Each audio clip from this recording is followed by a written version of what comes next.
of the Constitution and the decision-making process in this matter is expected to bring the much desired objectivity in this process.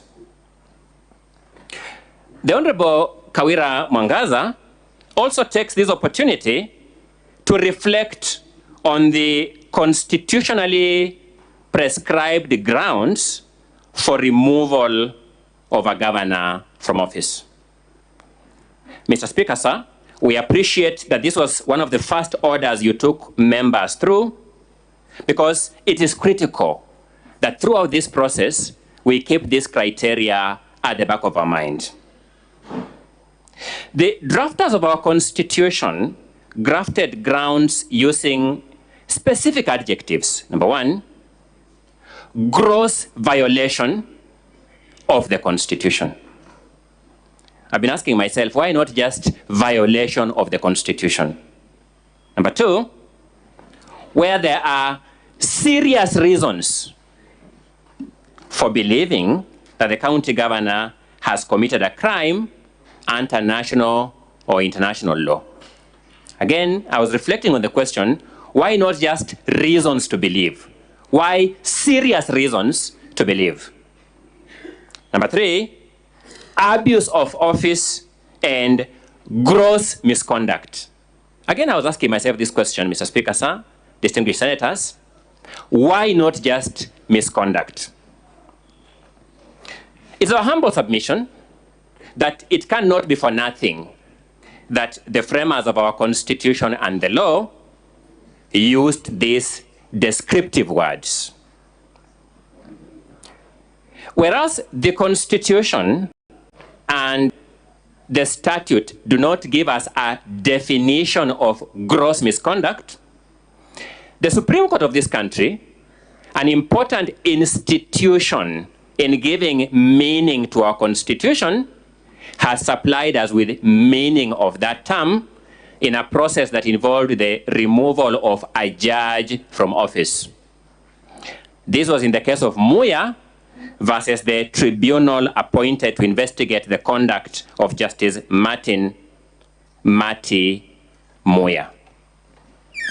And in the interest of time, I will just pick out the attributes that the Supreme Court said constitute gross misconduct. The Supreme Court used the following words: it must be atrocious, it must be colossal, it must be deplorable, it must be disgusting, it must be dreadful, it must be enormous, it must be gigantic, it must be grave, it must be heinous, it must be outrageous, it must be odious, and finally, it must be shocking. As this.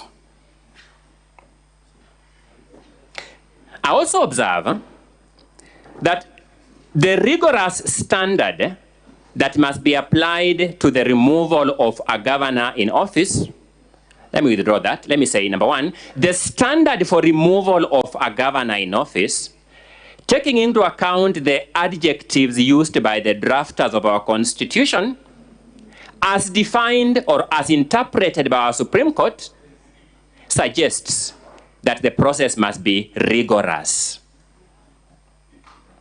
And I was trying to rationalize it. Why did the lawmaker insist on such a rigorous standard?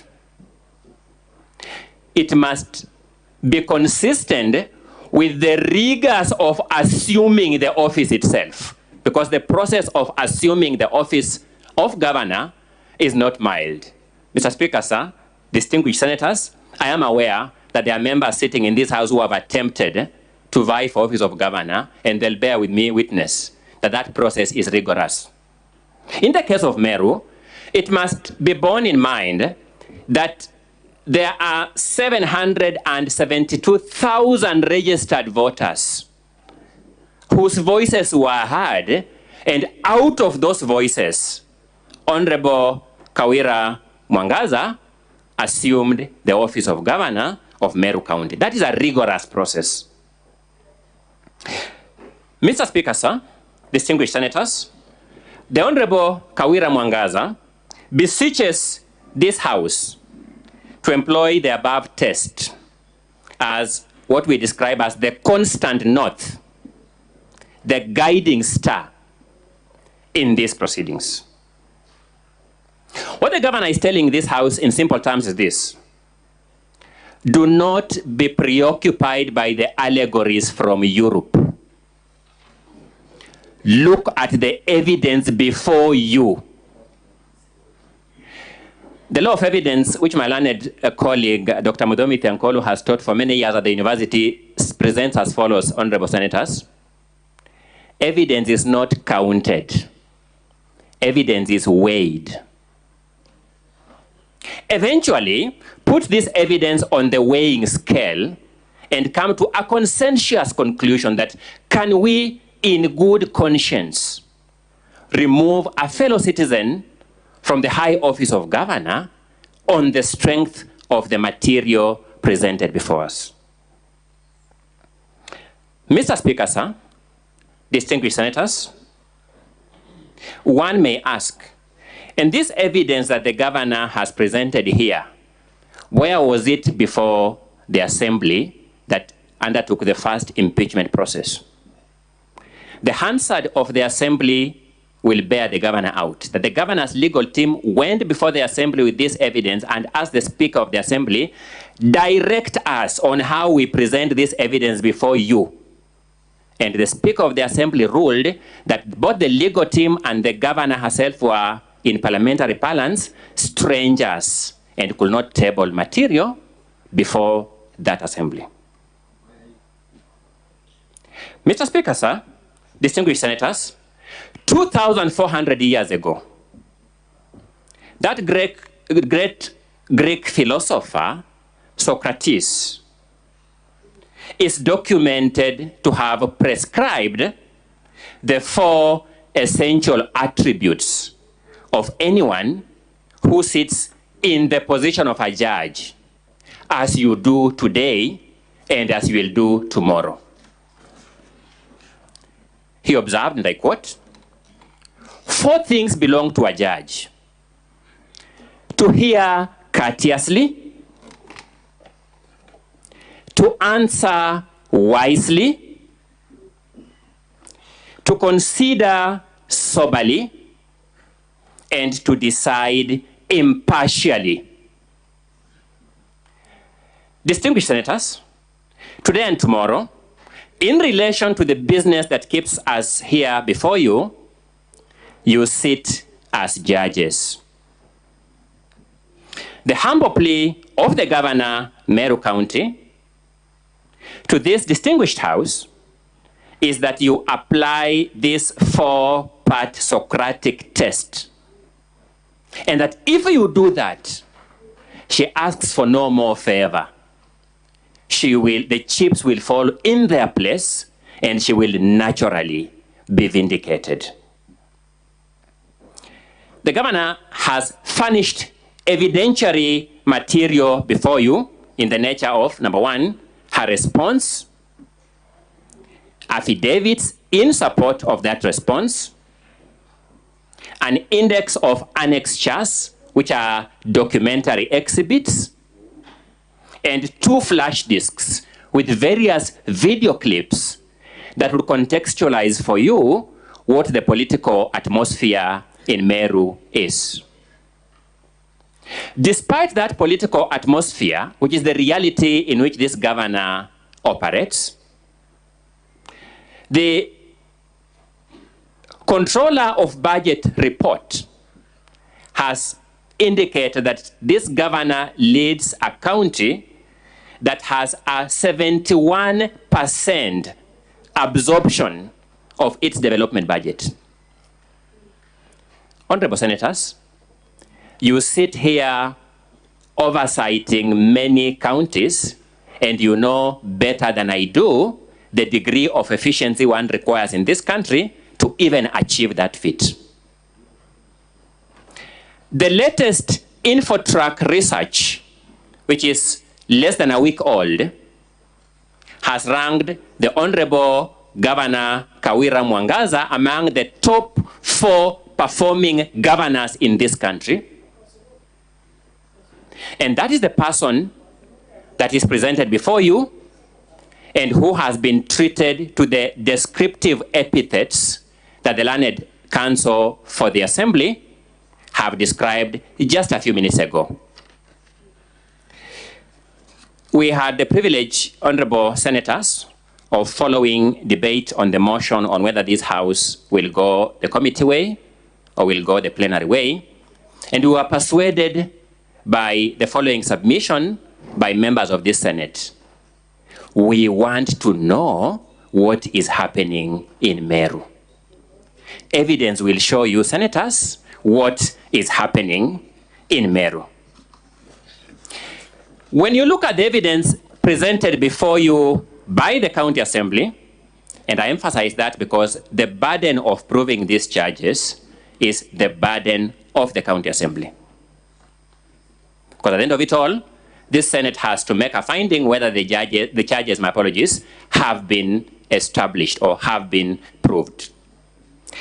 That evidence by the Assembly will fall into 9 broad categories.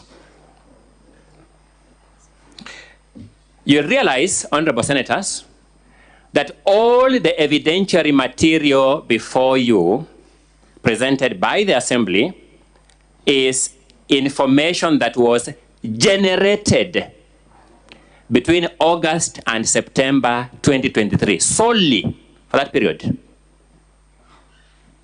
for purposes of these impeachment proceedings and nothing more.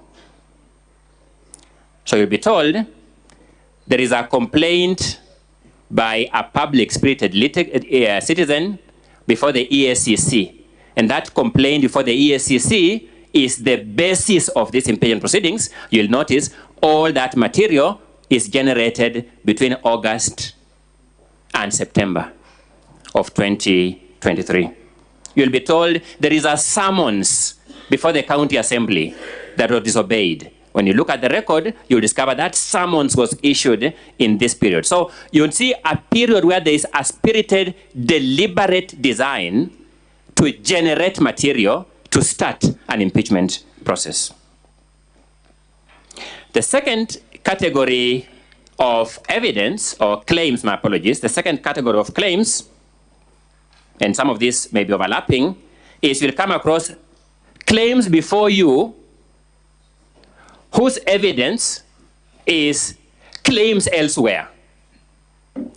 We are claiming before you that the governor is misusing county resources, not because the Auditor General's report says that, not because we have evidence from IFMIS saying that, no, because there is another complaint before EACC saying that. So use a complaint as the supporting material for the complaint before you. The third category is that all the claims made before you, we shall be asking this Senate to seek clarification by way of asking, and we shall be asking this Senate to bear in mind as it makes a decision, which of those claims shows what action or inaction on the part of the governor. The county government is an entire system of government. A lot of things may happen. A county government driver may be driving and may knock down somebody on the vehicle. That's a wrong.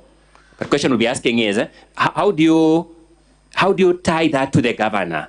So of all these claims, we shall be demonstrating to you that there's a failure to show the causal link between the case presented before you and the person presented before you for removal from office.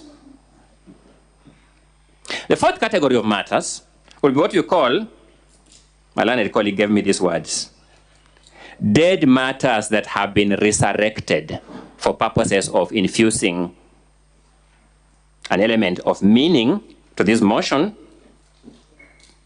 You'll discover that the claims and the supporting material before you will be the same claims and supporting material that were presented before this Senate a while back as against the same governor, and this Senate voted to find that those claims on that material, that very material now coming before you, did not pass the threshold for removal of a governor from office. You will then come across matters that are pending before other constitutional bodies. Complaints pending before the courts, complaints pending before EACC, over which no determination has been made that's adverse against the governor. Then the fifth category, my apologies, the sixth category, is you will come across very contradictory claims. Very contradictory claims. Allow me to just demonstrate this by way of example in two cases. When you look at count 5 of the grounds in support of the impeachment motion, you'll see a claim of contempt of court. You'll see that claim. When you look at ground 1, in particular, sorry, count 1, my apologies, count 1, ground C.